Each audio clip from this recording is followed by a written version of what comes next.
Welcome to this 54th episode, I think it is, of the show. It's been exactly 1 month since I streamed, since the last episode of the show. And let me tell you, some things have changed in the world. So with respect to that, you can see on screen, I'm going to skip disaster horror for the moment, purely because of the situation in the world right now. I don't want to be thinking about things like countdowns to the end and whatnot, so we're going to skip disaster horror. If the situation in Ukraine has not improved by the time I finish folk and psychological horror, then I may change disaster horror to something else entirely. I haven't quite decided yet. However, so that's just addressing the elephant in the room. But who am I? One of my things. What's the show about? So, standard disclaimer for people who have never been here before. I'm Ryan, or Comrade Bubbles, as you can see. I do not speak for Onyx Path, nor is this project official material. This is a pre-written disclaimer. All views and opinions expressed are my own. This material will be available to buy on the StoryPath Nexus. I'm merely a grateful fan of the platform. So, thanks again to Onyx Path for letting me do this. I am disabled. I do experience muscle spasms. Anxiety is a big trigger for that. So, and sometimes they can affect the muscles of my throat, my jaw, my tongue, my neck. Can lead to stuttering or slurring of speech. It can lead to being difficult for me to keep my head straight on the camera. Like, it might jerk to one side quite rapidly. If that happens, I will turn the webcam off, because it's not pleasant to watch, and it puts more pressure on me when I know it's happening, and other people can see it. So I try to avoid letting people see that. I do also struggle with multiple trains of thought. So if you say something in chat, and please feel free to talk and stuff, as you can see here. There we go. Please feel free to ask anything you can think of related to playing/running Onyx Path role-playing games. I'm happy to discuss anything that I can answer, and if I can't answer, I can generally point people in the right direction. But I will try to acknowledge that I've seen it before moving on to the next point, I guess, that I'm trying to make. Otherwise, I lose track of where I am in trains of thought, and it gets a bit messy. So just for kind of consistency's sake, I try to finish one thing before moving on to the next. Standard start of show recap, really. The usual place, the best place as ever to find anything relating to Onyx Path being the Monday meeting notes. It's an exciting one this week. So, quick roundup from the top. Big focus, as you can imagine, the current Kickstarter. Last time I streamed, this was Lore of the Traditions for May 20th. That was a huge success. Currently, the current Kickstarter is a double feature for the They Came From line. We've got They Came From the Cyclops' Cave, and They Came From Classified. Cyclops Cave allowing you to play fancy stuff, Classified being spy espionage things. Both extremely hype. That is funded. Right now it's at $30,923 of $30,000. Obviously, the more they can raise for it, the more stretch goals are unlocked, and the more life the line gets. And everyone seems to be a huge fan of the preview material so far. Stretch goals include a T-shirt and another T-shirt. At $35,000, a supplement focusing on 80s action movies that kind of forms a bridge between Cyclops Cave and Classified. So if you're looking for more player options for your They Came From games, because lest we forget, all They Came From games are broadly compatible with each other, slightly different power levels and effects because they're aiming for different fields, but you can take character options from one book and put them into another book with your story guide's permission, of course. So definitely get on that if you want to. You don't have to get both. You can back for only one of them. You can back for PDFs. You can back for hardcovers. Although if you're like me and you're not in the US, the shipping is expensive. Regardless, that's all that good stuff out of the way. There's a lot of the first chunk of the Monday meeting notes is the player archetypes that you can choose from for They Came from the Cyclops Cave, which is a great look at kind of a great preview without the full preview, as well as some really cool art. Ooh, art. Shout out to Inigo Montoya. Other things. So I believe it is next week. Hang on, we'll continue down the other things. There is a theycamefrom.com website if you want to look into They Came From Beneath the Sea and stuff like that. This month is the Cavaliers of Mars month, so continuing the year-long Onyx Path 10th anniversary celebration, Cavaliers of Mars will be 10%. Will be 90% off. It'll cost 10% of its usual price. On DriveThruRPG, and 50% off the traditionally printed core book and screen at IPR and Studio 2. Unsurprisingly, there's a lot of Cavaliers of Mars stuff on the Twitch channel this month as well. So look forward to that if you're interested in Cavaliers of Mars. Speaking of the Twitch channel, roughly an hour after this show ends, Danielle Lawson and Eddie Webb will be talking about the story path system, and they're professionals. They know what they're talking about. So if you like what I'm discussing here, tune in for that. But it'll be of a much higher quality. Probably have fewer digressions and all of that stuff. And also there are 4 Doctors Without Borders, or Médecins Sans Frontières bundles raising money for humanitarian aid to Ukraine right now. There are 4 of them on DriveThruRPG. One of them does include the Scion Origin PDF, so if you're interested in picking that up, it's that bundle is $24.99 for something like, I think, for a lot of games, let's say.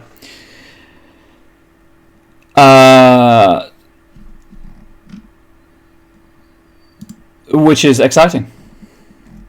The Kickstarter has been mentioned. You can follow the link to the Monday meeting notes to scroll down. You can stick around for the post-roll. You might have caught the pre-roll. All of that stuff shows the schedule for stuff coming up on the channel, so that's exciting. The shout-out, the media highlight for this week, episode 1 of Red Moon Role-Playing's They Came From Classified Actual Play, with Matthew Dawkins as the director. Co-author of the book, Kat Evans, is one of the players, and 2 of Red Moon Role-Playing's regulars. Then,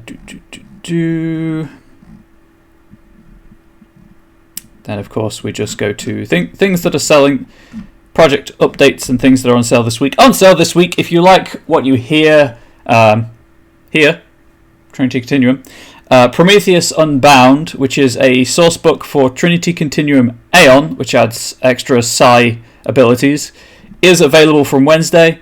Dystopia Rising, Evolution Jumpstart, Trouble on the Steel Pier, and Titanomachy, which is a source book for Scion, will be available as print on demand from Amazon if you prefer to source your things from Amazon. You can continue to pre-order Trinity Continuum Assassins. Right, so project updates. Anything particularly... I don't think, if I recall correctly, there's anything particularly related to Trinity Continuum. The red lines for the Anima DLC book for Trinity Continuum Anima, okay, that was the last TC product kickstarted, I believe. They've been sent back, and that's in final draft.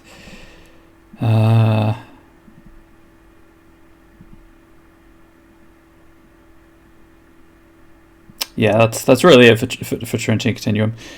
At press, however, this week, for those of you who are backers for a variety of Kickstarter products, we have M20 Technocracy Reloaded Deluxe Editions at Fulfillment, Mummy 2nd Edition Screen and Book are at the Fulfillment Shipper, Deviant and Deviant Screen books, Deviant Book and Deviant Screen are Kickstarter rewards are shipping soon. Technocracy Reloaded screens also at the Fulfillment Shipper. World of Darkness Ghost Hunters and Screen at Fulfillment. TC Aeon Novella Meridians print on demand proof has arrived. Hunt of the Vigil 2E Deluxe files are being prepped. You can buy the non-deluxe version print on demand, I believe now. Could be wrong about that, but I believe that is true. They came from Beyond the Grave, Heroes in the World of Horror cards. They came from Murder Lake. They came from Murder Lake Twist cards. They came from Murder Lake Quip and Cinematic cards. Those are all getting the print on demand proofs before the print on demand can be approved. Trinity Continuum Panopticon print on demand files are being uploaded. Mage 20, the Operatives Dossier PDF is going out to Kickstarter backers. The Hunt of the Vigil 2nd edition wallpaper is going out to Kickstarter backers, as is Legend Lore wallpaper stuff. And as I've mentioned, Prometheus Unbound goes on sale on Wednesday. This week's reason to celebrate, by the way, this is something I don't really talk about in the recap for the Monday meeting notes. But yesterday was Pi Day, if you use the month-day format, like most of Onyx Paths seems to. Or certainly RHT does, anyway. So I hope you celebrated Pi Day, if you celebrate Pi Day.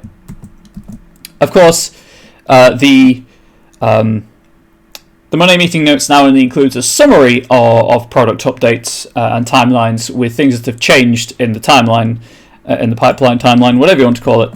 If you want to see the full thing, the full project timeline for everything that's currently being worked on, that's now a monthly release. I've just dropped the link in chat for February's release. There's a lot of stuff, as you can see if you scroll down. Just going to have another sip of water.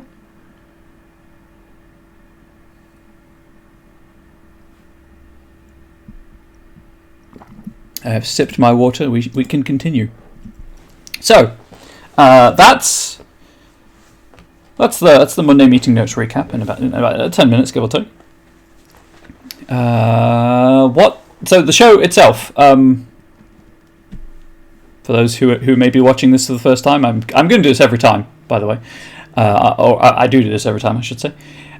This show is not, clearly, you can look at the overlay and figure this out yourself. This show is not an actual play show for the most part. I have done actual play material before. I have run a scenario, but primarily not an actual play show. This show is looking at how you can write community content for sale on, specifically right now, Storypath Nexus, but also Solution Vault, Canis Minor, Storyteller's Vault, etc. I think that's it. There might be another one.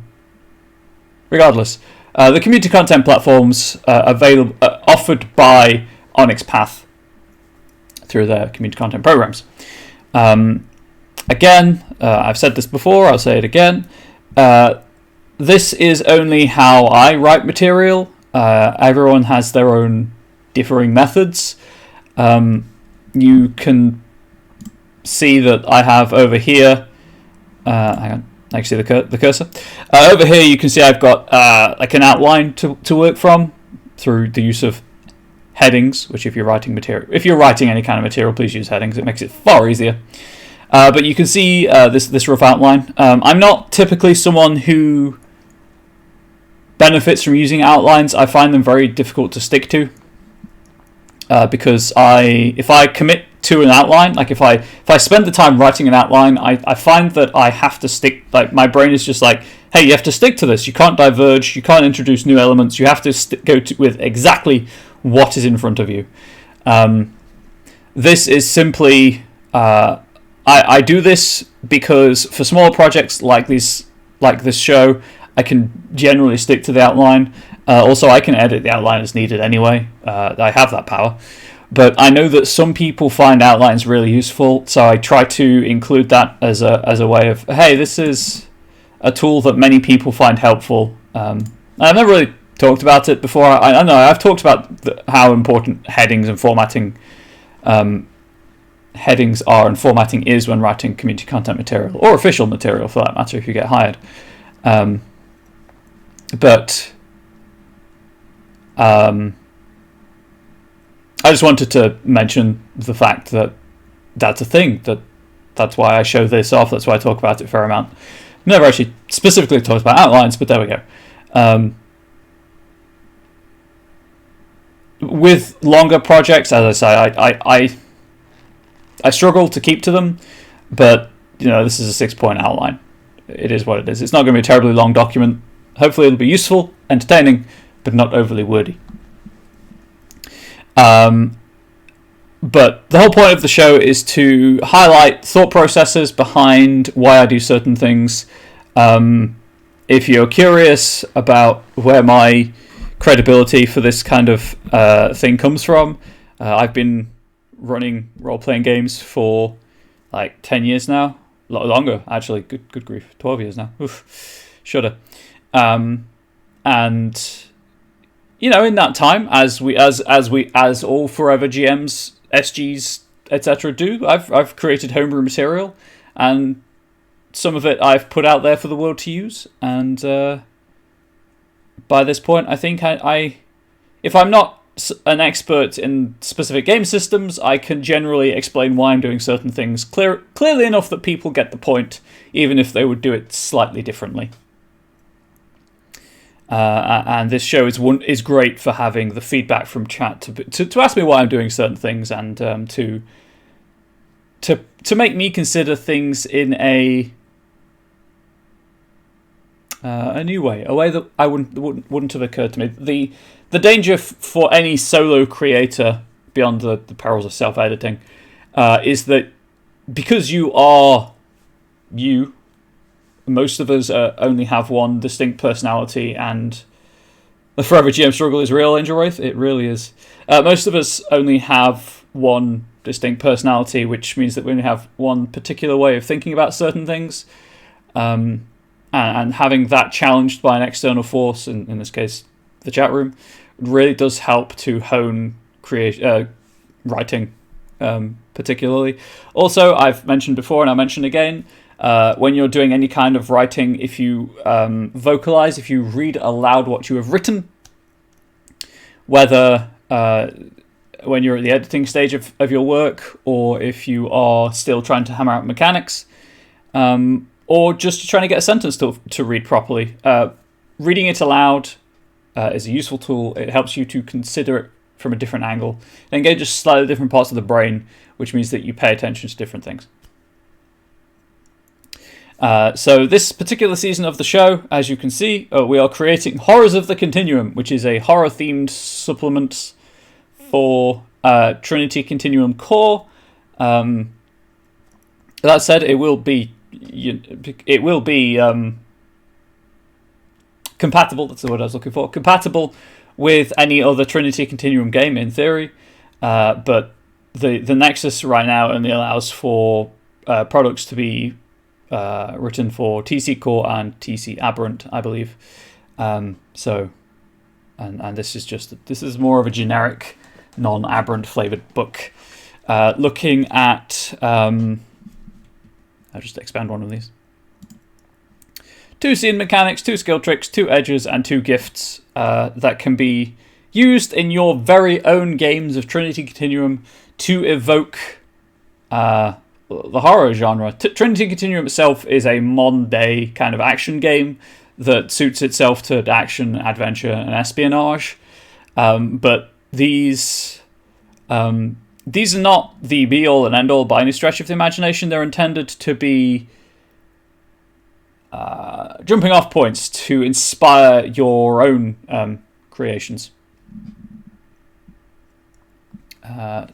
And to not only your own creations within these genres, but to be like, hey, this is the kind of thing you can do for this genre. If you're going for a tangentially related genre, what can you do there? Because a lot of horror is a weird genre where a lot of the subcategories, or the subgenres, I guess, are very, very close and bleed together a lot. So that's what this is. That's what this book is about. Standard, very quick run through of what Trinity Continuum Core is. Trinity Continuum Core is I'm going to stim while I'm doing this, otherwise I'm going to talk with my hands and it'll look weird because you can't see my hands. Trinity Continuum Core is as I said, modern-day action, adventure, espionage kind of role-playing game that uses the Story Path system. Story Path is Onyx Path's in-house role-playing system, kind of engine. It's a spiritual successor to the Storyteller system, but it's a lot more streamlined in many ways. But generally speaking, your character sheet will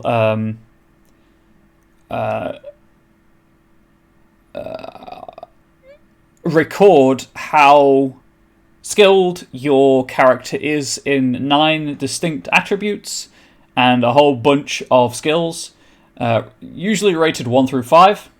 1 being, well, 2 is kind of human average, 5 is peak human performance. And each dice roll is comprised of an attribute and plus a skill. In very rare cases, 2 attributes, usually an attribute plus a skill. And you count up your rating in that attribute, count up your rating in that skill. Well, you add those 2 things together more accurately. That tells you how many 10-sided dice to roll. You roll those 10-sided dice, and an 8, 9, or a 10 is counted as a success. So you count up how many successes you get from the roll, and successes buy off difficulty. So if you have 3 successes and the difficulty is 1, you can spend 1 success and you succeed at the action. Congratulations. But wait, there's more. Certain game mechanics that I am using here, because they're the easiest ones to leverage. The system is further complicated by complications, with a big C. Complications are drawbacks to succeeding, let's say. So a classic example is, that I always use, brick wall with some glass on the top. It is brick wall is difficulty 1 to climb. The glass imposes a level 1 complication. So if you get only 1 success on your roll, you can buy off the success to climb the wall, but you cut yourself, for example, on the glass. If you get 2 successes, you don't also have to buy off the success if you don't want to. You could just not risk. You could not cut yourself and just not climb the wall. But you can also, if you rolled, say, 2 successes, 1 success buys off the wall climb, the difficulty of 1 for the climbing of the wall, and the second success buys off the level 1 complication for the glass on top of the wall. So you get over unharmed. A complication can never invalidate your success. You will always succeed at the action if you pay off the difficulty. It is just a twist, whether narrative or mechanical, that is usually negative, let's say. The opposite sort of mechanic to this is called enhancement. Usually this is from gifts, or I think it's mostly just gifts, actually. But equipment also gives you enhancement. Enhancement counts as automatic successes. That triggers as long as 1, they apply to the roll and to the action you're trying to undertake, and 2, as long as you get 1 success on the dice, from the dice pool. You do not have to buy off enhancement. You automatically gain it as long as, I said, as you have 1 success on the roll. And they function after that as extra successes. So, that's a very rushed overview of the story path system. If there are questions, please do feel free to ask. I'm here to answer what I can. The writing is more just to provide a backdrop for something to talk about when conversation isn't flowing. And as I capture the chat box, you can see when conversation isn't flowing. Right, I'm going to put the things I was stimming with down. And we are going to continue with our exploration of horror within Trinity Continuum Core. So far, I've looked. The introduction of this document looked at safety tools, and the importance of safety tools. Largely speaking, you probably should be using safety tools anyway. A lot of tables do without realizing it's what they're doing, but as this is a horror supplement, and the idea is to make the characters uncomfortable, not the players, I just opened with a whole section on safety tools, and if you are interested in the discussion that we had when I was writing the introduction, please do go to my YouTube channel. You'll have to search Comrade Bubbles. I don't have a fancy YouTube URL. I'm not a partner. Find the Behind the Screen Season 7? I think it's 7. I could be wrong. Yeah, 7. Playlist. And just go to the episode marked Introduction, where you can watch the discussion that was held regarding GM tools. We've also discussed body horror, which kind of standard blood and gore horror, and cosmic horror, which is a bit more out there. Cosmic horror being the horror of kind of ancient beings from beyond the realm of reality, that kind of that particular flavor of horror. As you can see, we were going to be discussing disaster horror, but as I mentioned at the start of the episode, it doesn't feel right to me to discuss disaster horror while the situation in Ukraine is happening. Now, don't get me wrong, there are, of course, wars pretty much constantly around the world, a lot of them puppet wars orchestrated to greater or lesser fought to greater or lesser degree between air quotes Western powers, but it's the good old human psychological thing of it's much closer, so it feels far more real. I'm very aware that I'm suffering from that. This is why it's having an impact on me. Don't get me wrong, I also do feel horrendously awful about the wars that are constantly being fought in the Middle East, for example. But that human brain is a weird thing. They're sufficiently removed that I can dispassionately look at them rather than, be like, oh gosh, are we going to get drawn into a war in Europe kind of situation, as someone who lives in Great Britain, obviously very close to the borders being crossed and things like that. Now, disaster horror doesn't have to include wars. They can include natural disasters. It will, if I discuss it, it will also handle things like slasher horror. To me, disaster horror is very much something is going to happen, whether war, slasher, natural disaster, illness, plague, etc. It's just how you deal with the with the run up to that. But I'm not in the right space to talk about that. So today we're going to be talking about folk horror. Well, today, and I presume the next couple of streams, we're going to be talking about folk horror. I need to copy this over because I'm using Wikipedia for my definition once again. Whoops, a daisy. There we go. What is the date today? It is the 15th of March.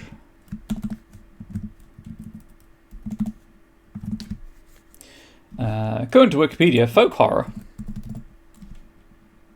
And I'm just going to copy the Wikipedia definition of folk horror.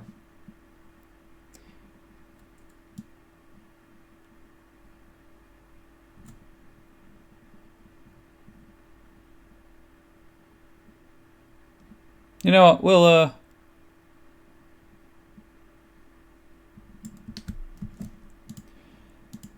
I'm going to teach you some things about citation and quotation. Well, this is a rough citation. But quotation, on the other hand...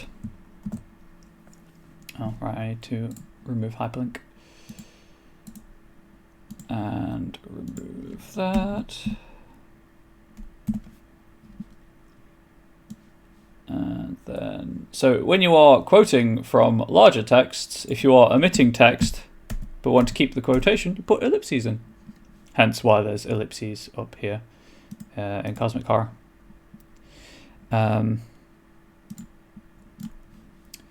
Also, because this is a block of text, it is indented. Nope. There. To show that this is all one quotation. Do I need to trim this down anymore? So according to Wikipedia, folk horror often deals with... Well, we don't need users for a start, because that doesn't fit. Elements of folklore to invoke fear in its audience. Typical elements include a rural setting and themes of isolation, religion, the power of nature, and the potential darkness of rural landscapes. Many derive their horror from the actions and beliefs of people, rather than explicitly supernatural elements. The primary focus of the stories is often upon naive outsiders coming up against these forces. The naive outsiders, in this instance, being the player characters, in all likelihood. Although it could be the player characters helping the naive outsiders. So there's that, obviously. I need to refresh my memory about what I was discussing after that. Yes, there's writing scenarios and how to avoid tropes. And then I think it was like the second, third paragraphs would be things to bear in mind in terms of safety tools and... Yes, okay, so, I have accidentally minimized my window. That's on me. Right, and then that needs to go back because. So if you're wondering, if you're ever, I believe I mentioned this before, but if you're ever doing your own formatting and something goes weird with the cursor, odds are you've caught something you didn't mean to. This symbol, the pilcrow, shows you all of the formatting in Word documents, particularly section breaks. Section breaks are something, because they're invisible, you can't see them. Word doesn't display them in any way without the formatting being visible. They will mess with your cursor and produce some unexpected effects. Something to bear in mind. I also discovered that some of my issues, this applies more if you're working from PDFs, but if you copy text from a PDF and it has weird formatting, particularly with regards to word spacing, because the community content platforms do allow you to copy snippets from PDF from official rulebooks and stuff. Odds are that you don't have to randomly delete spaces to figure out what's gone wrong. Just click the formatting tool, and this I noticed yesterday when I was working on a personal project from the 5e SRD. Shout outs to the previous season of the show where I did some Scarred Lands material and complained about the formatting when copy pasting from the 5e SRD. There was some additional line returns in the formatting of the text that I couldn't see without the pilcrow active. So there we go.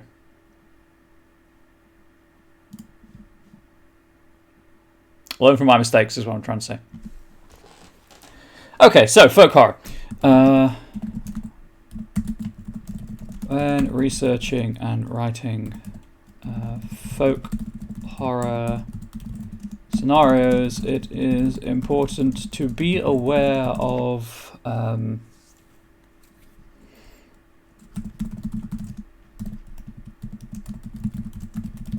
several common tropes within the typical portrayal of this particular genre. Again, if you want me to clarify anything or you wanted to say anything not related to what I'm talking about, please feel free to do so. This is purely to give me something to talk about whilst running the show.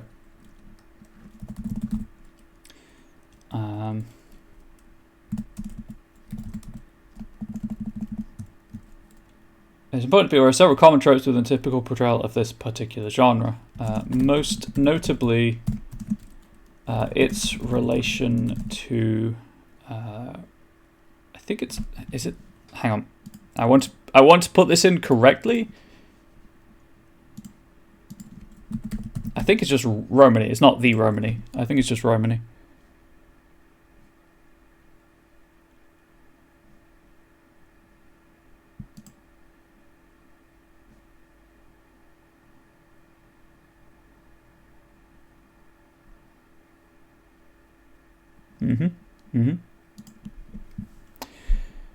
That didn't help in the slightest, would you believe? I've got my layout all messed up. Most notably, its relation to the Romani people and decades, I guess centuries at this point,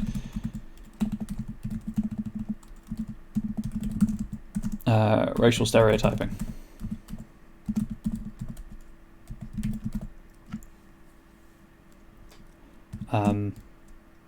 If you are unaware, obviously, a lot of Western audiences are more familiar with the term gypsy. That is a slur, so try to avoid that. Romani is the name of the people.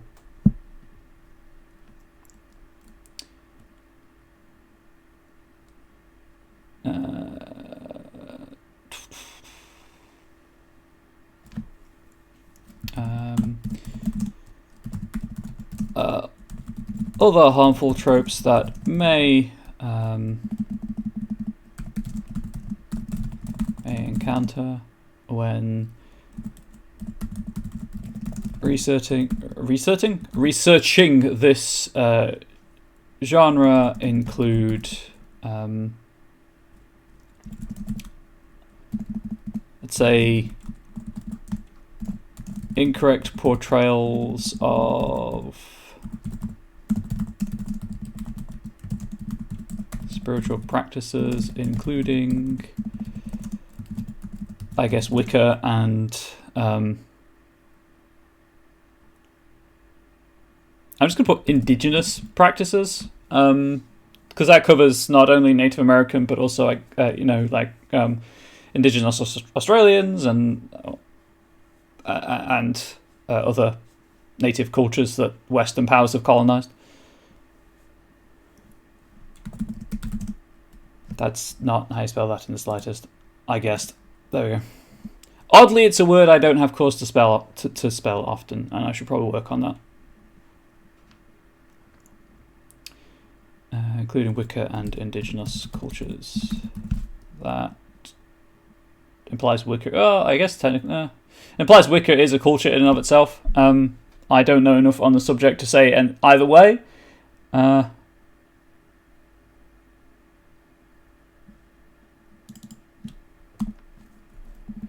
Including indigenous cultures.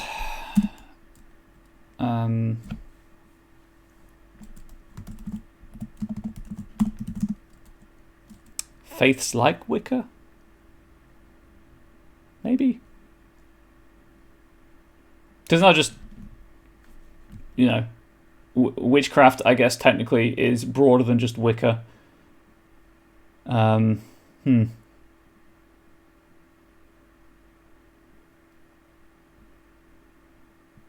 then, of course, we've got the whole thing about how the stereotypical Western witch is, in fact, an anti-Semitic trope in and of its own right.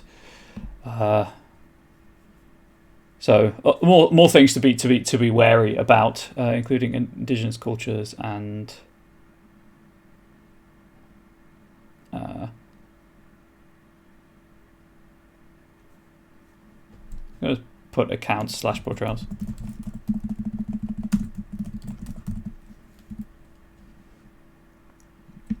Wicca is a specific thing. Witchcraft covers a variety of pagan beliefs, or at least the application thereof. That's what I suspected, the Onyx Path. Thank you for correcting me. This is more. I'm more just trying to figure out how to word it. I guess, including indigenous cultures and witchcraft, Wicca, and the like. All things that are usually co-opted for. Nature is bad. Evil things lurk in the woods because of insert belief here, or usually pagan belief here.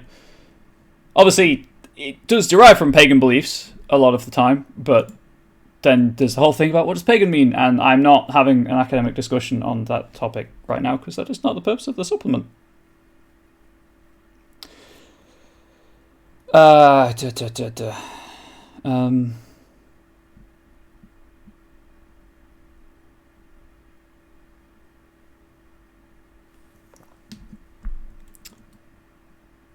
Schools of thought is the... Yeah, I'm just going to have to put things... I hate putting things like, but this is very much first draft.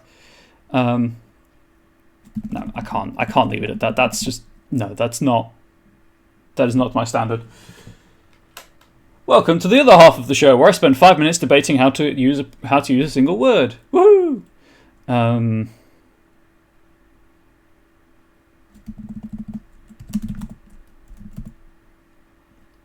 Shows spiritual practices, including indigenous cultures, witchcraft, paganism as a whole. The lazy horror boils down to there's a non-Christian thing in the woods, and that means it's scary. Yep, and that is exactly what I'm trying to avoid. I mean, in general, it's just a lot of lazy writing boils down to there's a non-Christian thing, let's deal with it. But that's that's not what we're here for. We're here for hopefully wholesome content writing times. While talking about horror, I don't know where I was going with that sentence in the slightest. Including indigenous cultures, witchcraft, paganism as a whole.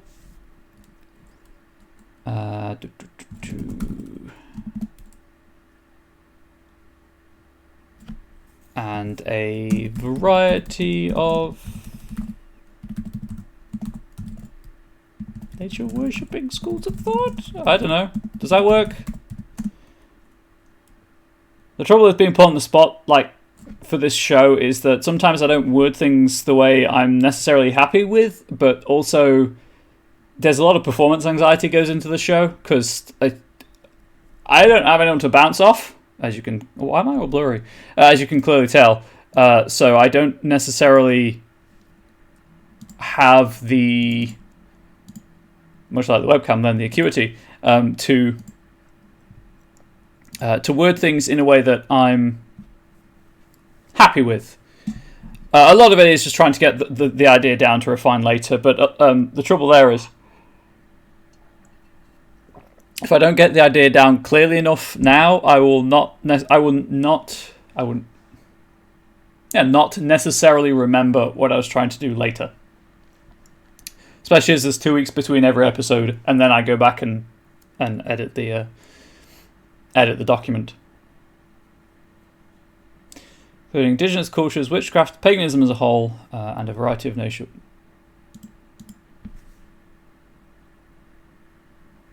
No, I can put beliefs here. There we go. I'm trying to avoid redundancies in my redundancies, duplication, repetition in my sentences because it just makes for better reading. So I was trying to avoid the word belief, but I haven't actually used that in this paragraph. So there we go. A common approach, historically speaking, to folk horror has been to have the focus of the story be a non-Christian entity / person / practice be the root of the problem.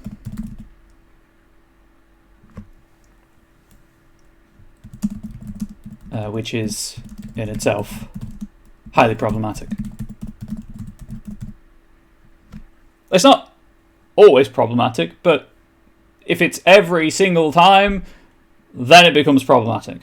So, catch-all statement of it's highly problematic. Sorry, I'm trying to slow down. So I talk quickly normally. The aforementioned performance anxiety kind of speeds that up quite a bit. So a lot of this is me speaking, and then I will realise that I've spoken too quickly and slurred, so I'll try to slow down and repeat. I know that some people put this on in the background while they're doing other things, so trying to make it as accessible as possible. I've just realised that the way I handle captions on my own Twitch channel would probably work on this show as well, so I might have to turn those on. Which is itself highly problematic when it is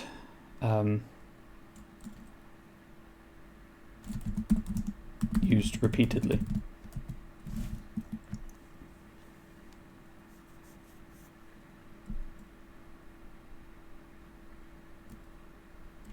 Constantly? Does it need to qualify? Can I just leave it as it is highly problematic? What are you thinking, folks?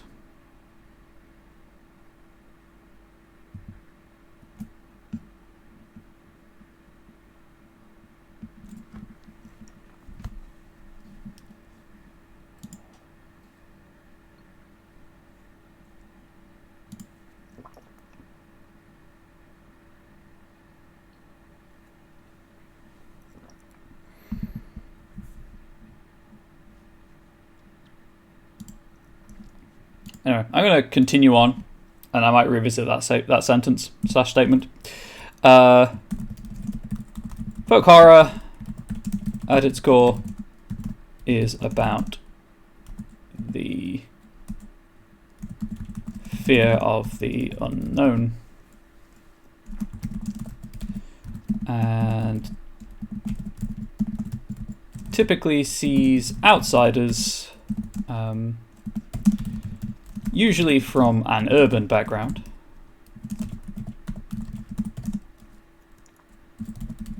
into a rural area and find themselves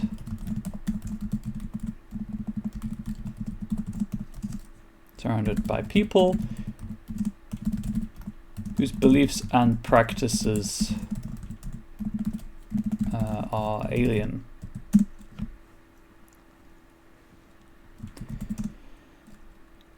The horror here, I guess, suspense, fear. Fear generally arises from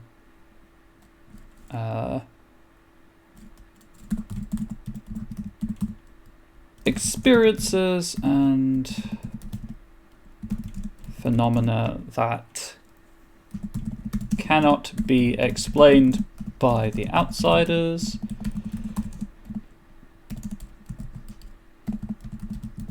usually serving as a rational foil to the rural irrational force. Hey, let's get some study going on here. That's it. That's the deepest it's gonna get, in all fairness.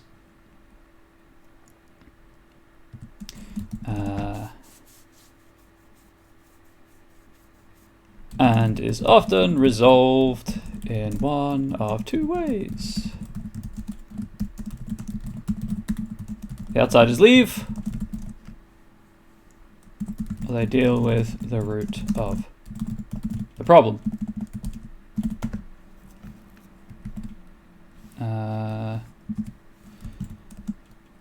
As mentioned above, when the problem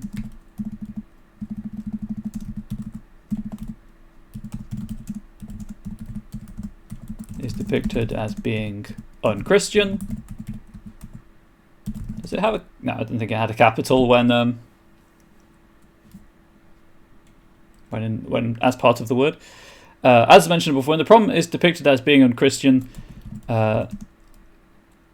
this creates heavy colonial / repressive overtones.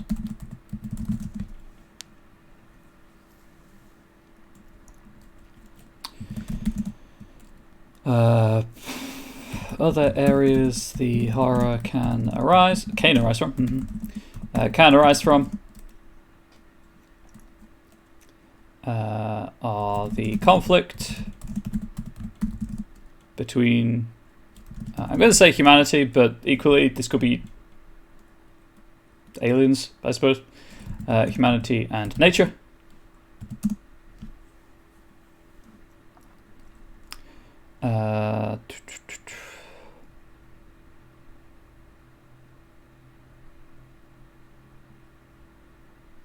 Sorry, dead air.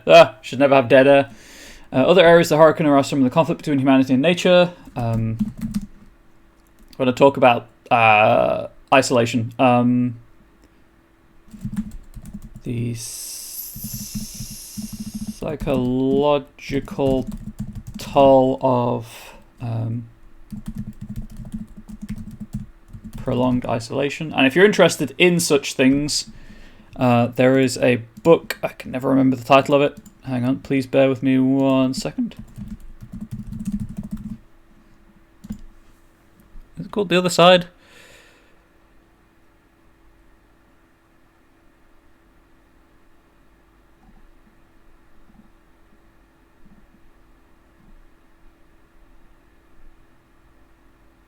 Nope. Dark Matter, I think it is. Yes, there is a book called Dark Matter by Michelle Pava, which is the story about a wireless operator stuck, not quite alone, but essentially alone, with in the Arctic during the long polar night. It's a very good ghost story. It's not terribly spooky, if you're worried about that, but it is a very good ghost story about what happens when a small group of people are trapped in a small area for an extended period of time. I should reread that. That was a good book. Anyway, add it to the to-read pile.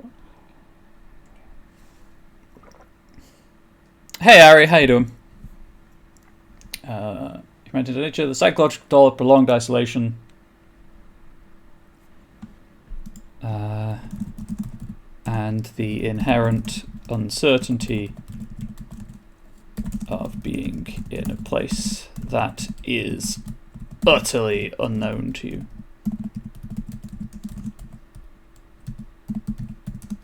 Obviously, kind of modern folk horror media usually has... So TLDR for what I've been talking about for the past, 10 minutes? TLDR, modern folk...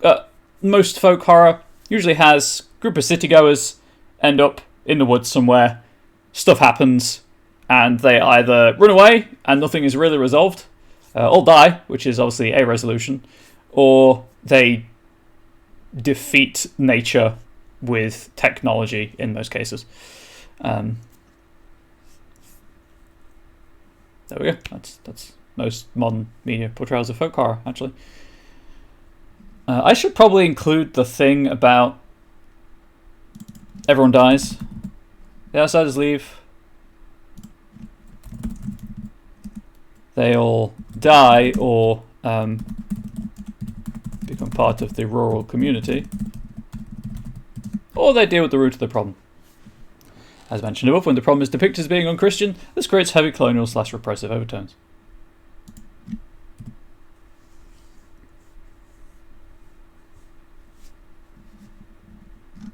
I keep expecting the voice of God to correct me. It's very unnerving when the person in charge of the Onyx Path account replies. It's like, oh god, Senpai noticed me, and I wish they hadn't. Anyway. Do I need to include anything else?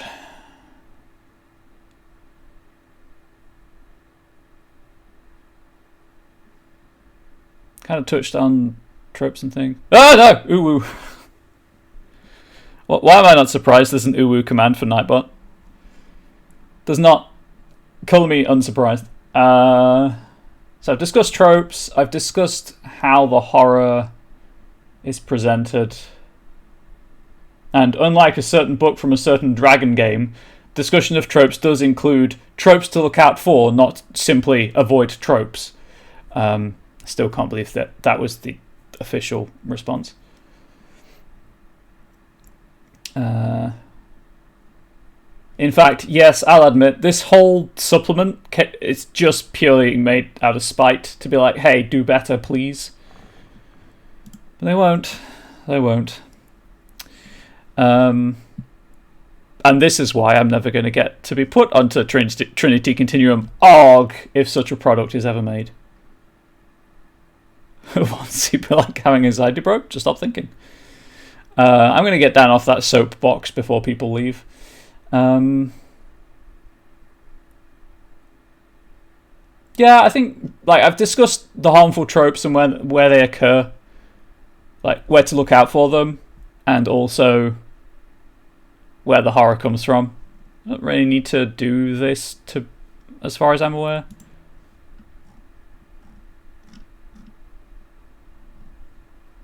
I guess I will, perhaps more than any other. As I came with anime mostly out of spite, it's a legitimate way to make books. That's fair. That's fair. And if that works for the Onyx Path, it works for me.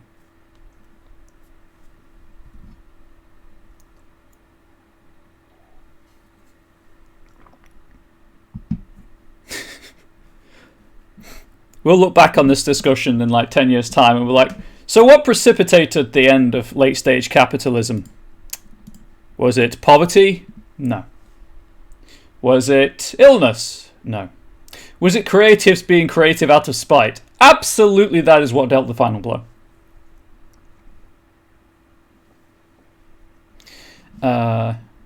Anyway, perhaps more than any other genre, folk horror can really benefit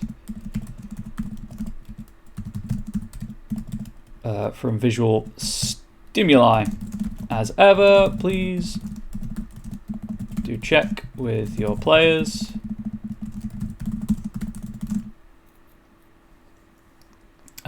before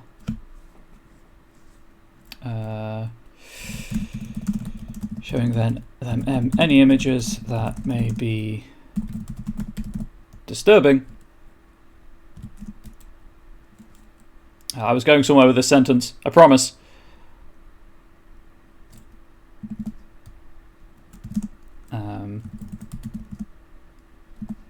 Often a landscape photograph of a natural, often a landscape photograph of a natural landscape is a terrible sentence, but often a photograph of a natural landscape is a much better sentence. Of a natural landscape, perhaps with mist or fog. If you're curious about the difference between mist or fog, by the way, technically there isn't one. Generally speaking, I think it's fog limits your vision past like 5 feet. Mist is much further. The mist is just a lighter fog in essence. Basically, cherry players before you traumatize them. Trauma is fine as long as they consented. Exactly, that is what the introduction is all about. And why I'm including these paragraphs about, like, the first paragraph is always about the harmful tropes that can arise in this genre.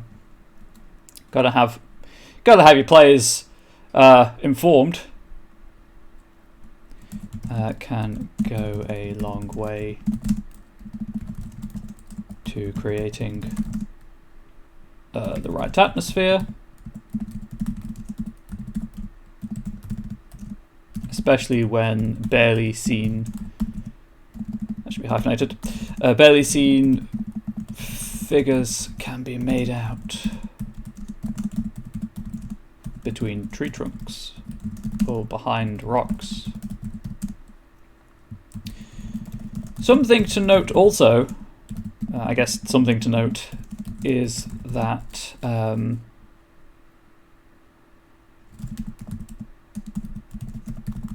folk horror does exist in such, I guess I'll include tropes as the back rooms and images of liminal spaces can go a long way to unsettling some players, I guess, to creating an unsettling atmosphere, I would say. Again, don't want to unsettle people, into creating an unsettling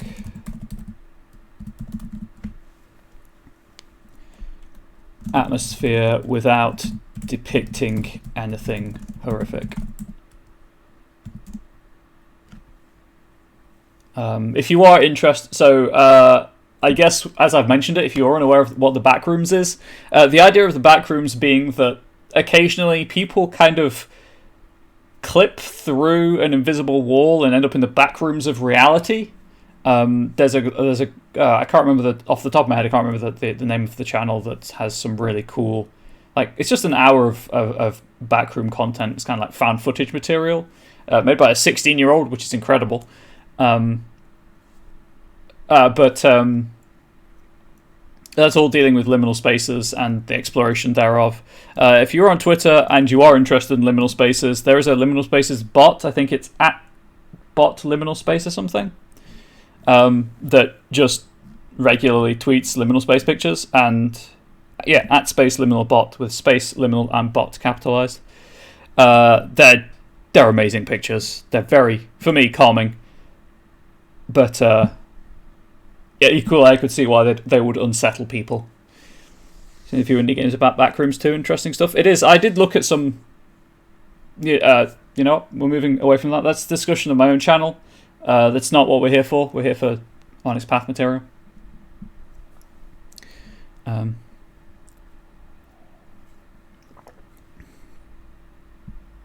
Fortunately, if you want to do backroom stuff, Onyx Path make Chronicles of Darkness, which you could very easily make backroom material from. And I guess if you approached it from a certain mindset, you could also do it with They Came From Beyond the Grave for that kind of horror aspect, although that's Hammer horror stuff mostly. But story path is very flexible. You can make it do anything you want, really. This is just what I'm here to show you. So moving on. I really do want Trinity Continuum arc, by the way. It's a joke, and it makes me laugh every time that I say it. So I'm not going to stop saying it. It's not an official product. It doesn't exist. Don't go looking for it, please. Don't get me in trouble with Senpai. But there we go.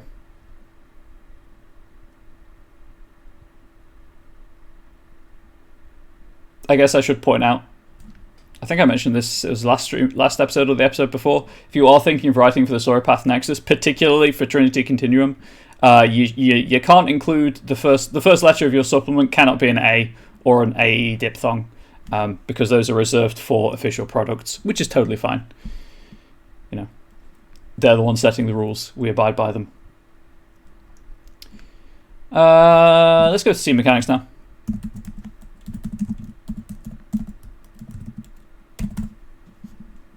Boom, heading 2. It's now heading 2 official.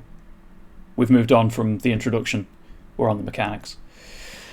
I mean, the obvious one would be some way of reflecting the isolation of the genre, let's say.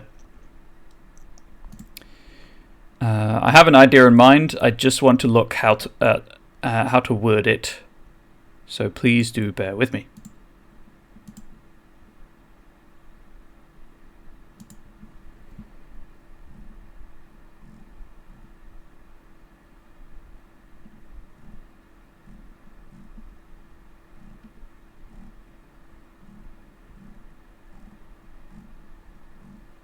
You know what? I'm just going to go to the index. I generally don't use indexes, and I could not tell you why, because indexes are they're there for a reason, really.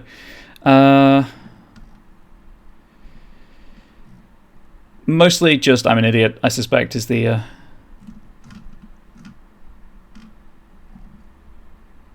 answer.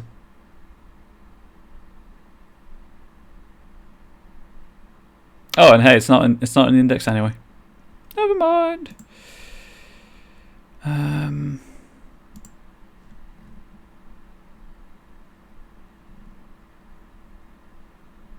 There we go.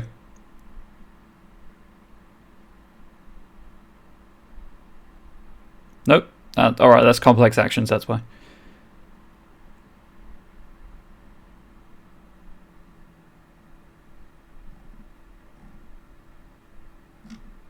I thought there was there's teamwork for simple actions, like working together to achieve a simple goal rather than an extended one.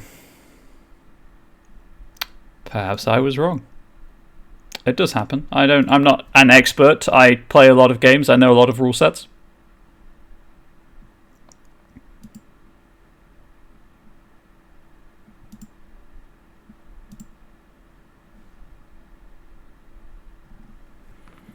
Please bear with me while I squint at the PDF before realizing I can just zoom in.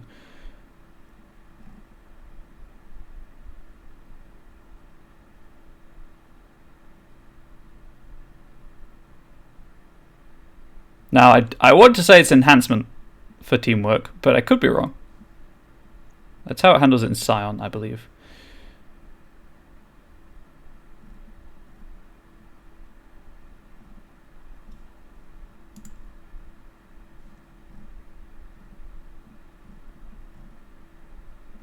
Right, in order to keep the show flowing, I'm just gonna use my wording for now, and then I'll go back through the book and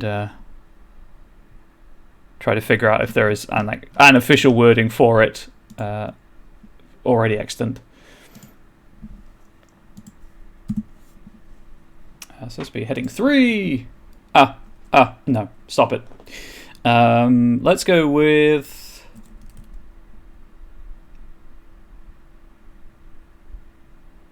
I mean, sense of isolation. That it works.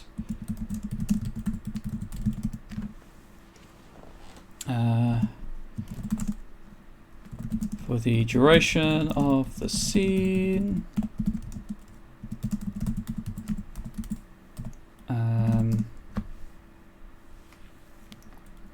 No character can benefit from the help of another character.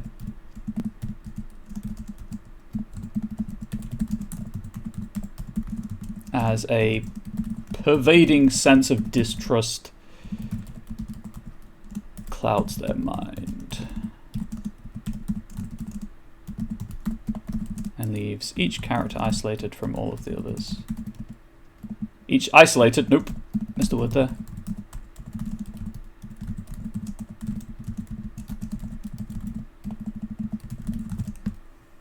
Again, feel free to challenge me on anything I'm saying here.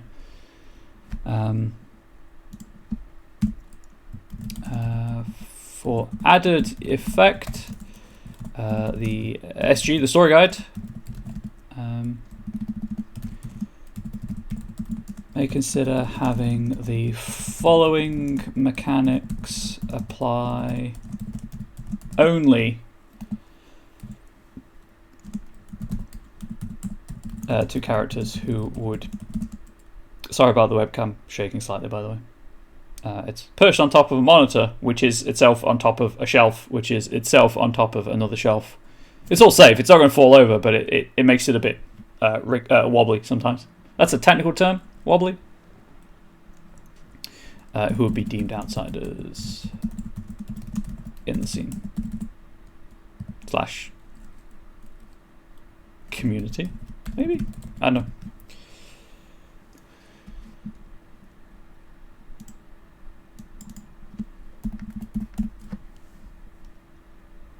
So there you go. It's a very simple tweak, but I mean, I guess it could also have complications on social actions.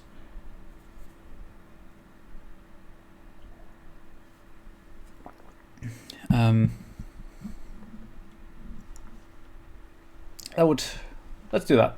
Let's see. So, pros and cons of difficulty increase versus complication increase. Difficulty increase, obviously, the higher the difficulty, the harder it is to succeed at the action. Failure does lead to momentum, so it would potentially increase momentum gain. So that's that. Pros and cons of complication.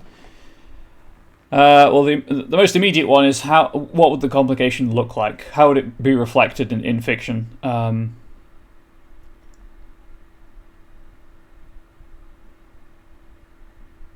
guess the easiest way to handle it would be that if you don't buy off the complication, the next time you roll a social attribute, the difficulty is increased by 1 because you're not able to get over that sense of isolation and distrust. I can't remember if I've used that elsewhere, but it works here as well. If I have, hang on, I'll just check up document.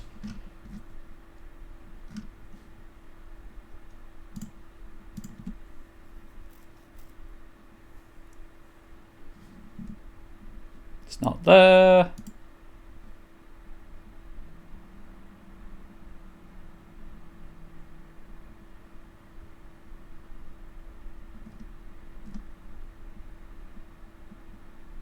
No, oh, there we go. If the complication is not bought off, the difficulty of the next action is increased by 1, which is basically the same, but not quite the same. I like it. We're going with that. It works. What are you going to do? Not buy the document? Joke's on you. I'm not here to make money. I'm here to entertain. Maybe entertain, educate, instruct. Feed my ego. That's a lie. I don't have much of an ego. I have severe imposter syndrome, like many creative people. Additionally, all actions involving a social attribute subjected to a level 1 complication. Not bought off. If not bought off, this complication complication increases.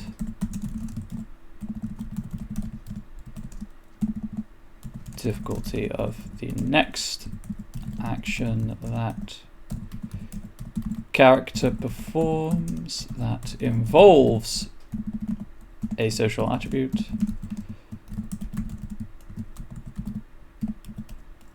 And again, if anyone watching this picks up on that I'm using incorrect language, yell at me, please. Too many rules in my head. Means that some bleed does happen. This complication increases the difficulty of the next action that character performs that involves a social attribute by. That's a horrible sentence. I'm going to fix that in post. By 1. This is more just getting ideas down. Crucially, unlike horrific overstimulation, where you become slightly desensitized to the overstimulation, in this one, the complication always applies because you've still got that sense of isolation there, and I still want to emphasize that. It simply also has a downside if you don't buy it off. Obviously, this is very much a thing that if you fail to buy it off once, odds are you may fail to buy it off every time, because it's just harder to succeed the next after you fail. I know what I want to say. I don't know if it's clear.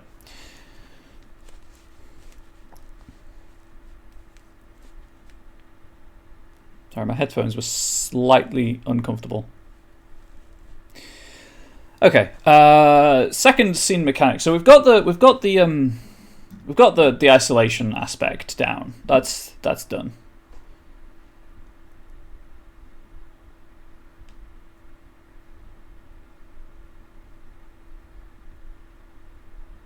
Hey, Celtic Beast. Komodo hype indeed. Power of nature. What could I do there?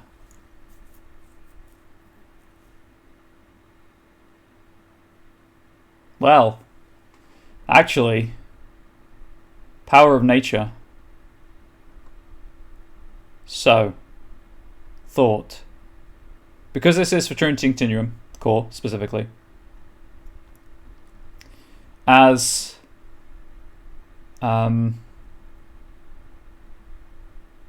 so for context, at the back of the TC core book is a section that allows players to play as talents, who are people with mild supernatural abilities, powered by a multiversal energy called Flux.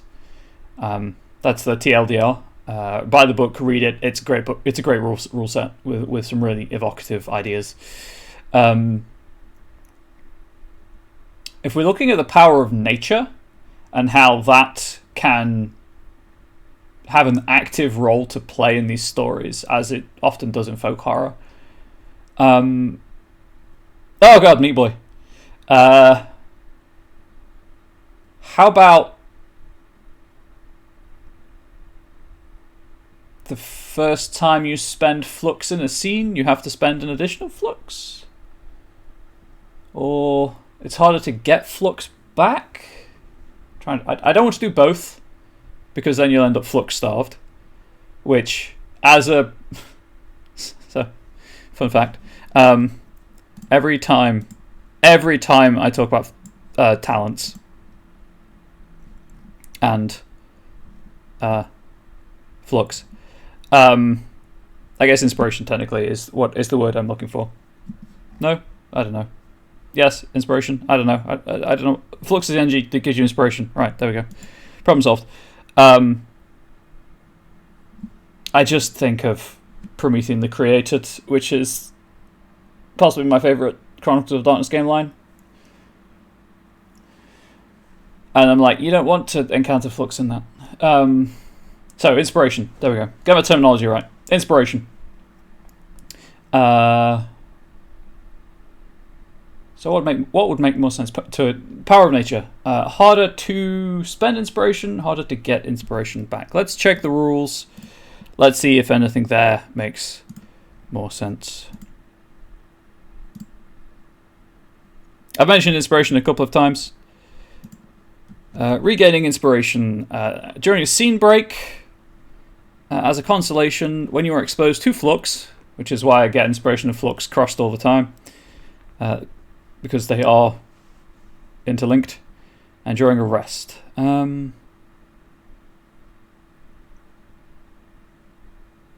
Well, immediately, as it says, the character regains 1 point of inspiration per hour spent in restful sleep. If we're talking about themes of isolation, the power of nature, the sleep doesn't have to be restful in this situation, not for a talent to regain inspiration anyway.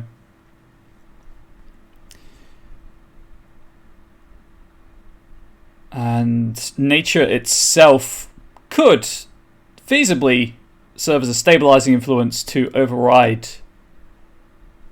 the flux as well. So I'm thinking we'll go with that one. It's just harder to regain inspiration whilst in scenes using this mechanic. Sleep can also cause nightmares, which will cause distress. Exactly. Now, it doesn't have to have a mechanical effect to this distress, but you give any role player a nightmare and they'll roll with it. Oh, whoops. If you are unaware, in Microsoft Word, if you are hovering over the ribbon at the top and you scroll wheel, it goes between the tabs. I do it all the time, and it frustrates me no end that I do it by accident. What would I call this? Primal stability? But then that gets around the multiversal thing, but not the sleep.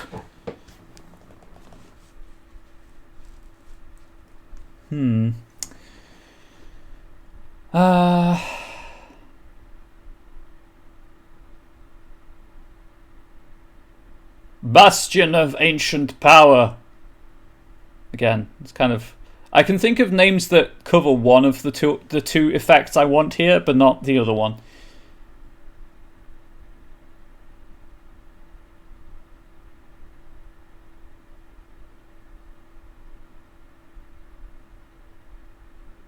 I'm going to call it Green Dreams.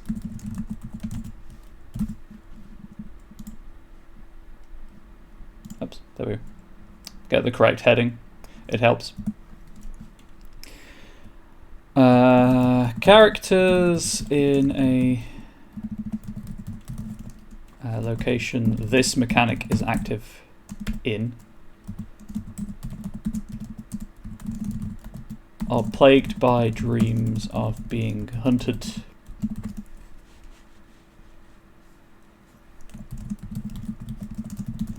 By something they cannot see. Their sleep is not restful enough to allow them to regain inspiration via sleep.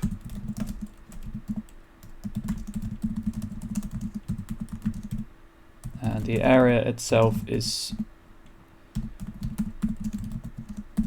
suffused with enough ancient power. I don't know.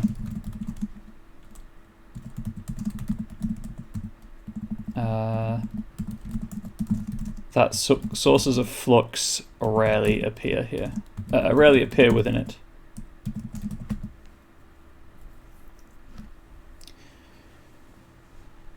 Do I really need anything else here? I think limited. So there are 4 ways to regain inspiration. That doesn't need to be capitalized. And this takes care of 2 of them. The other 2 being consolation if you fail a roll and end of a scene. I do kind of want to do something with this nightmare aspect, though.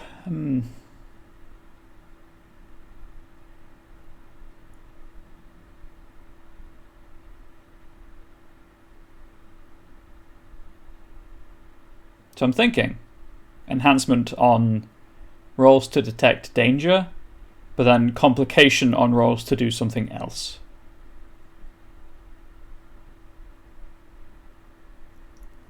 I don't necessarily want to do something along the lines of, hey, make a dice roll every time you wake up, and then if you fail it, you get this bonus and this penalty. Succeed and everything's hunky dory, because that's just a lot of bookkeeping. And as someone who GMs a lot, or who runs a lot of role playing games, let's say, anything I can do to help, in this case the story guide, cut down on bookkeeping is definitely, or the players, or the other players I should say, because the story guide's still a player, is definitely to be striven for. So let's see.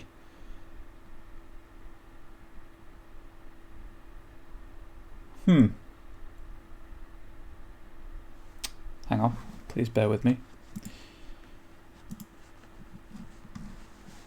I could tie it to, if you have a resilience stat, if you have a resilience attribute below,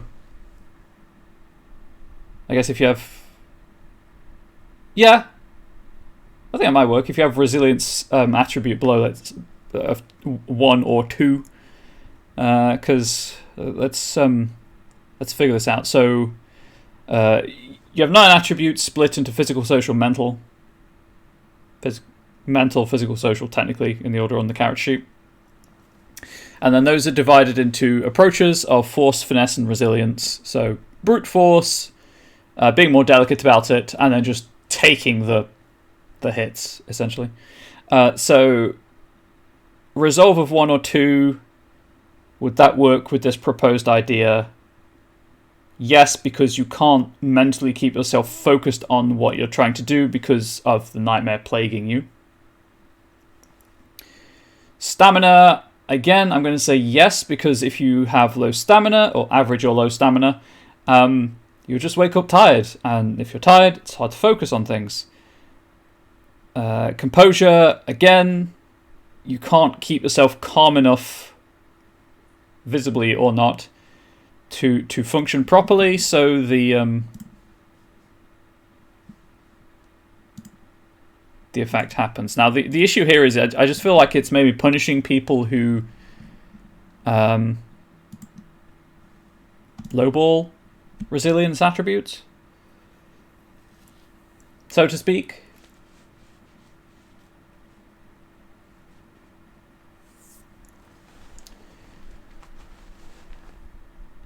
What I could do, so that people who have low stamina don't necessarily feel as singled out, let's say, because it largely depends on character build. Widen the net. So during character creation, one of the things that you do is you choose your character's favoured approach, whether they tend to brute force problems, whether they tend to think their way, or like solve problems with finesse, delicate touch, etc., or whether they just weather the problem until the problem is solved. Could do that. Yeah, let's have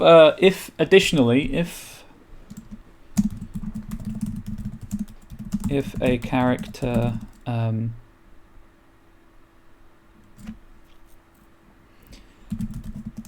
within this location, let's say sleeps within this location,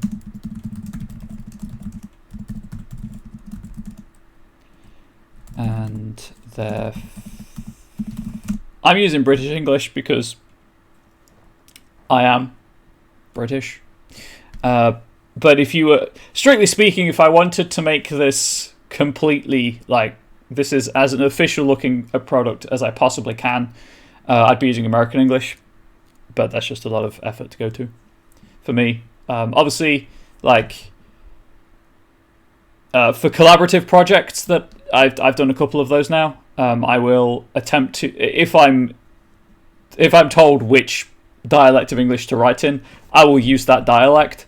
Helped in no small part by Word Spell Checker. But for my own project, just call it fancy English. For my own projects, I generally stick with British English because it's it's one less thing to worry about, and I find that, you know, when being creative, having as light a mental load as possible is a good thing. Yeah, Americanization is also a more appropriate editing task, as Unsterbades points out. And their favoured... Also, yes, more authentically, it is my voice in my own solo project. And their favoured attribute is not resilience. Ooh! How about it's...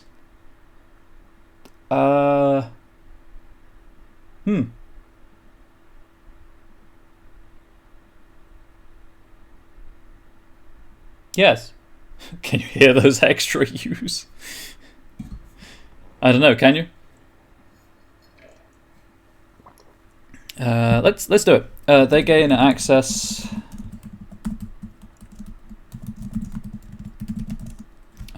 it'd be a gift.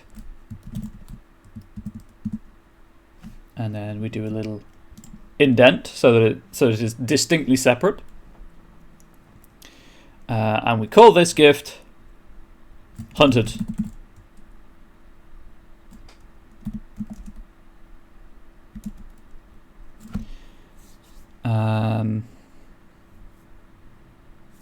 I need to... That's the wrong... You know what? As soon as I type anything else, it'll put the right dash in, so I don't have to figure out alt codes or go to insert. Gifts. I was looking for gifts under the talents chapter, and I don't know why.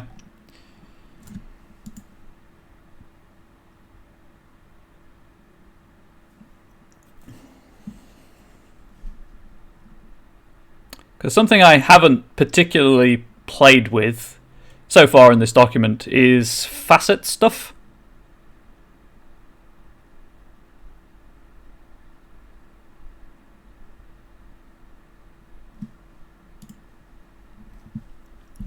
So, hunted. I don't think I'm going to give this any... Should it have tags?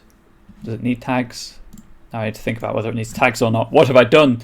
I guess it would be keyword momentary. Yes. Yes, it would. This needs to be technically heading 4. Please indent. Thank you.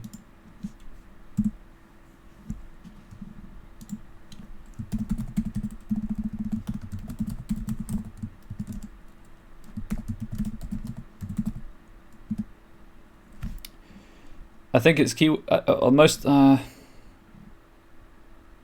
going to include the keyword just in case there's some other material that is being used that you know, has different effects based on constant or momentary.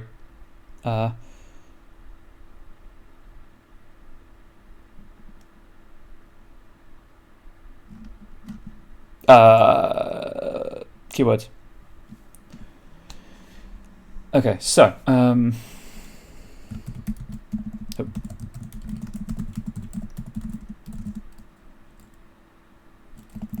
your character's experience of being hunted in their dreams leaves them on edge.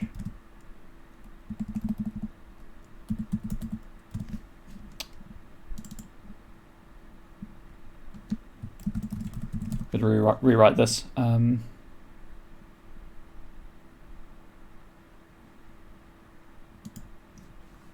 then this mechanics, right? It's the next word. System, sorry.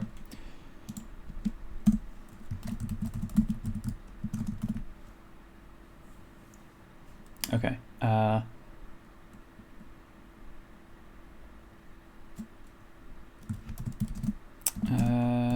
Your character.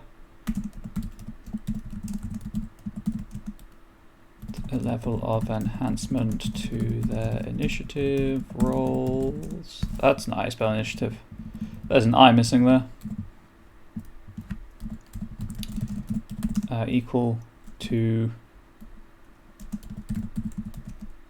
the lowest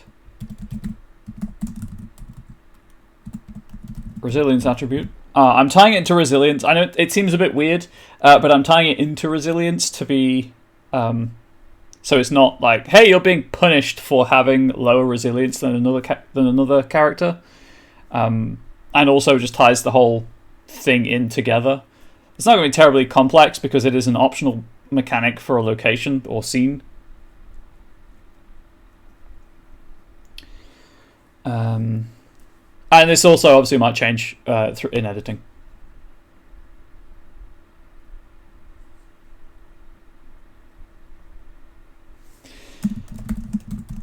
They may spend 1 inspiration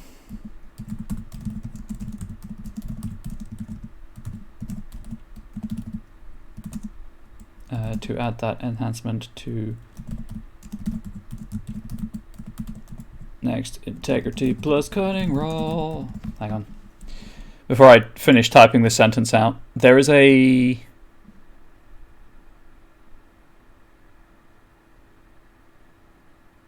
edge, I think, that I could use to model this.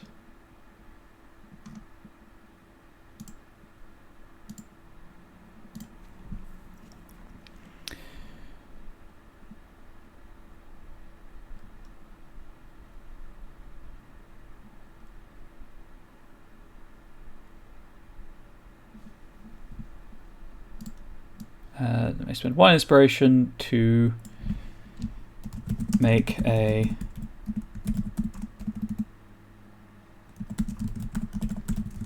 survival plus cunning. There we go.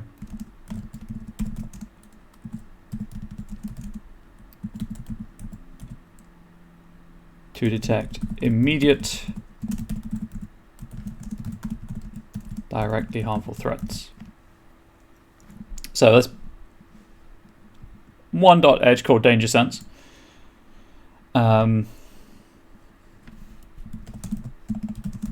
If they do, the next roll they make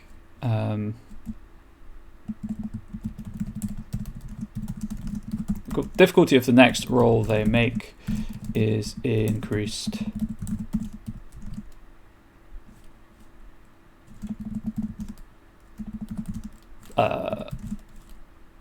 Should I just say 1? I think 1 is okay. As their hypervigilance distracts them.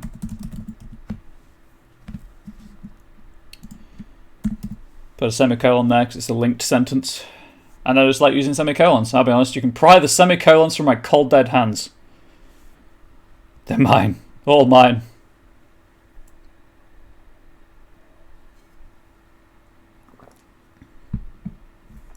Okay, so as I do like to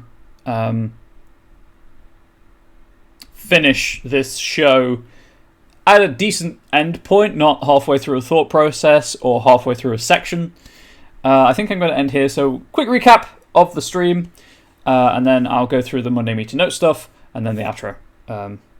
So please do stick around for the outro. So today I addressed the elephant in the room about skipping disaster horror. Then I went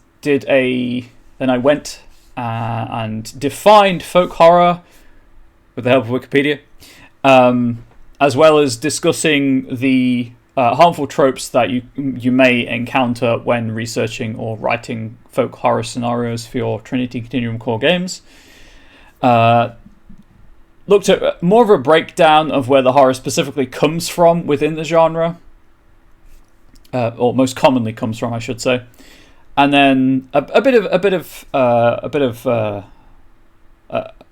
slight pointer, I should say, to creating more of a folk horror atmosphere that is just visual aids help folk horror a lot more than quite a few others do, particularly because folk horror visual aids very often aren't in and of themselves inherently scary.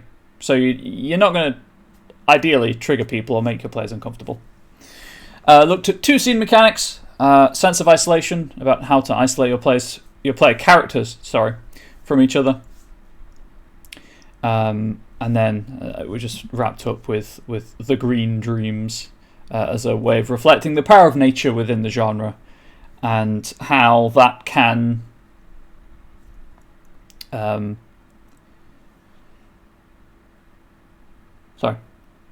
be a double-edged sword, in that your player characters, if they are talents, won't be able to regain inspiration as easily whilst they're in an area or in the scenario.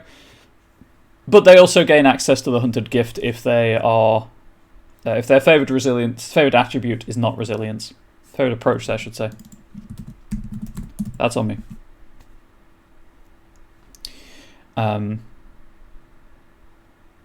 Because I'm very much more about the fail forwards style of writing and of gameplay.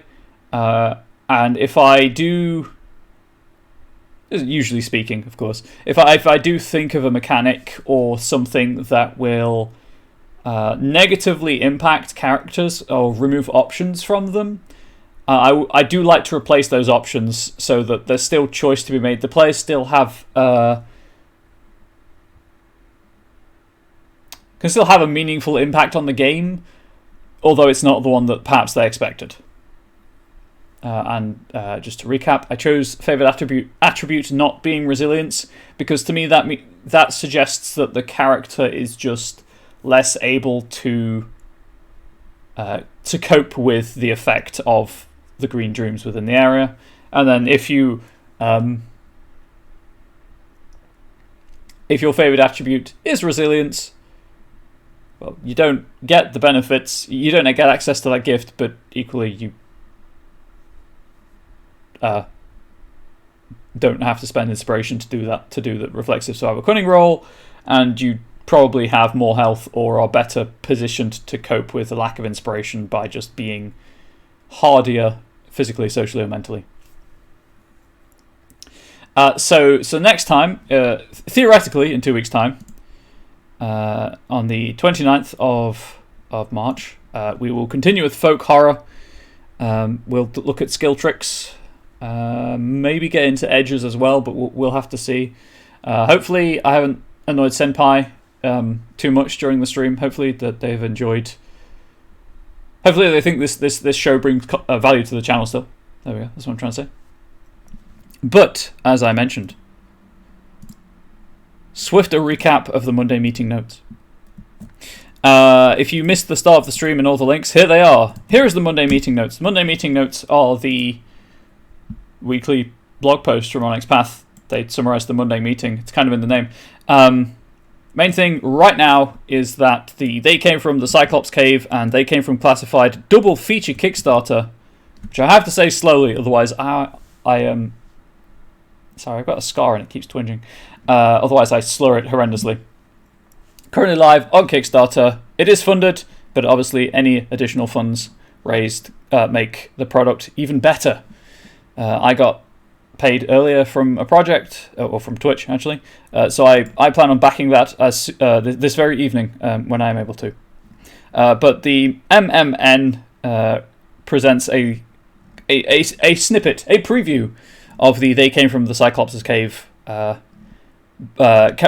options, player archetypes, complete with pretty sweet art and inspirational images. Once again, shout out to Inigo Montoya. And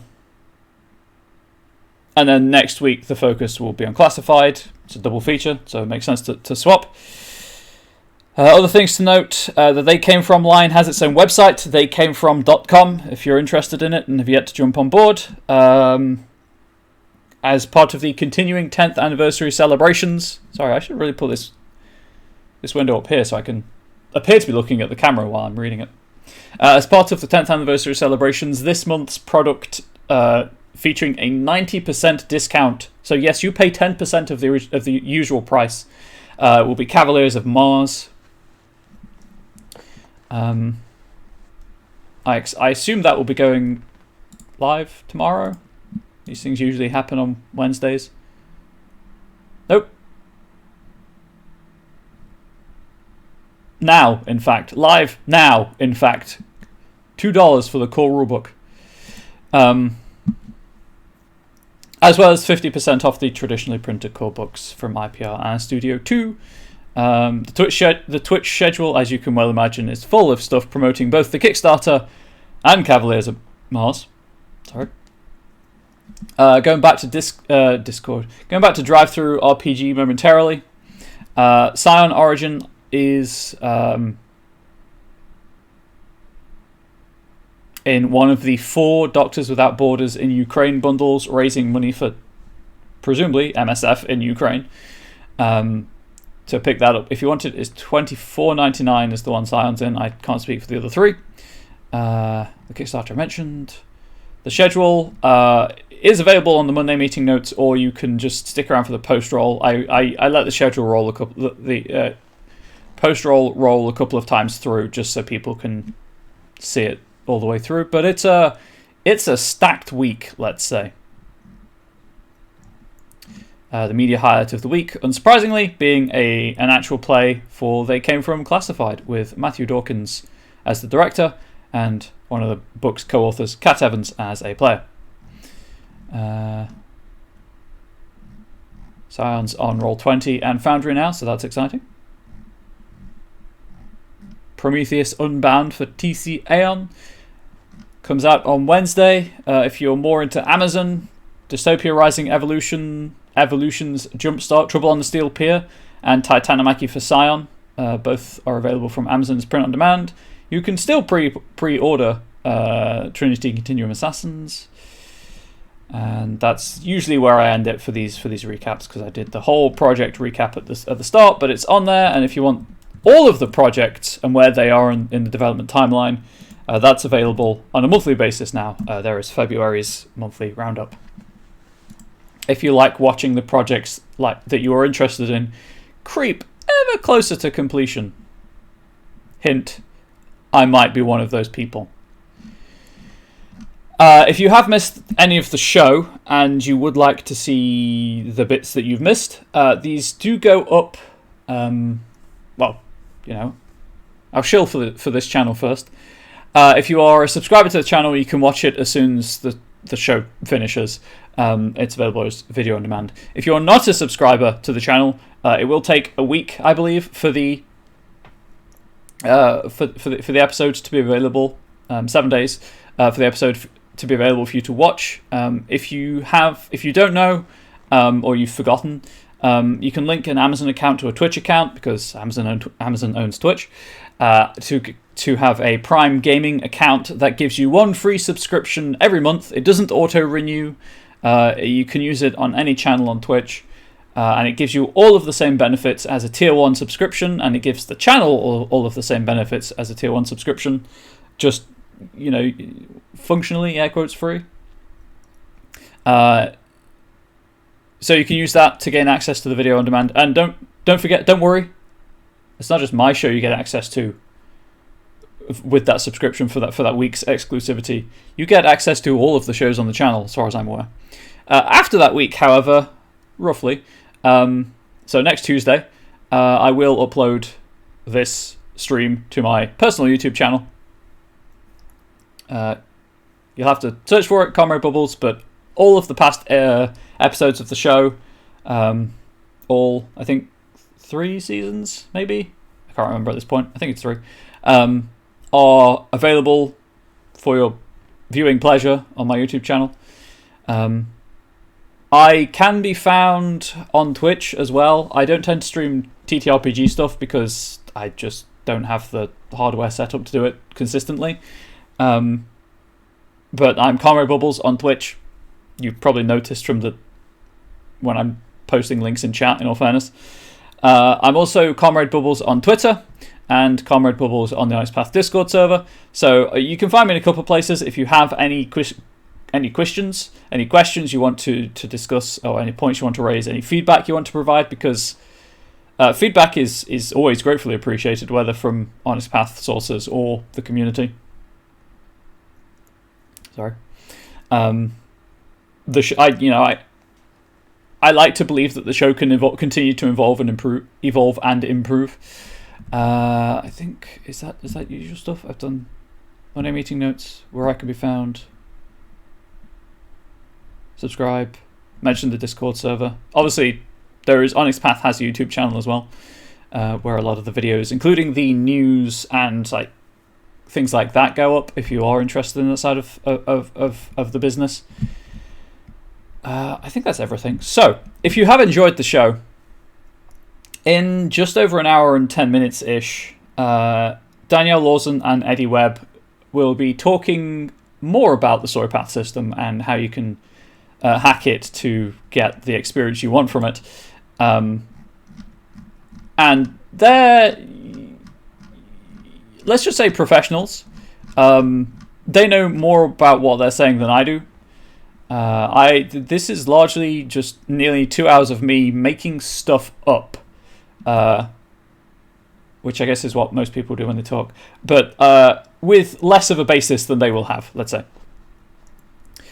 So please do, come back in an hour or so for lunch and crunch with the story path system discussion with Eddie and Danielle. It's a good time, and if you are interested, let's say, in this side of role playing and mechanics and how systems work, it's definitely worth checking that out. Those episodes are going up on YouTube as well, so if you can't watch it live, subscribe to the Onyx Path YouTube channel and get a notification when that gets uploaded. Or certainly the first one's up. I assume all of the rest are going up. But I will let the post roll so that you can see the other cool stuff appearing on the channel this week. To note, the as well as the Kickstarter promotional stuff with They Came From Cyclops Cave game, They Came From Cyclops Cave game on Friday. There is a story path showcase on Sunday. It's a Scion game run by Hiromi Kota, who I believe is the main developer for Scion. So that's going to be a great time, and their personal sense of style is fantastic. So we have high hopes for them. I have high hopes for them.